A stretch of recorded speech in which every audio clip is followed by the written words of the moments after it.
দেশের মানুষের পাশে দাঁড়ানোর প্রত্যয় নিয়ে একটি মানবিক রাষ্ট্র রাজনীতির ঊর্ধ্বে উঠে সকল মানুষের আপামর জনগণের কল্যাণের জন্য যিনি কাজ করার স্বপ্ন দেখছেন জনাব তারেক রহমান সাহেব, এবং এই লক্ষ্যে তিনি কাজ করে যাচ্ছেন। অনেক প্রতিকূল অবস্থার মধ্য দিয়ে বিদেশে গত 15 বছর আমি তোমার পাশে থেকে দেখেছি, আজও দেখছি।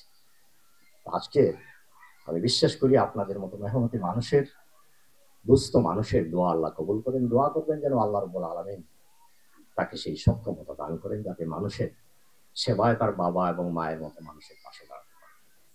আমাদের প্রতিটি প্রজেক্টে, এখানে আমার নাম বললে দেরি হয়ে যাবে, আমাদের সময় হয়ে গেছে। আমার অনেক সহকর্মী বন্ধুরা এখানে রয়েছেন, মুরব্বিয়ানরা রয়েছেন, তারা সহযোগিতা করেন, সবসময় করে থাকেন অত্যন্ত নিষ্ঠার সাথে, নিঃস্বার্থভাবে। সকলের কাছে আমি কৃতজ্ঞতা জানিয়ে আমার বক্তব্য এখানেই শেষ করছি। খুদা হাফেজ। নতুন এবং ফিরে আসা গ্রাহকদের জন্য নগদে চলছে ক্যাশব্যাক সহ প্রতিদিন হাজারো উপহার জেতার সুযোগ। হবে আশা আর ফেরা, সারপ্রাইজ সেরা।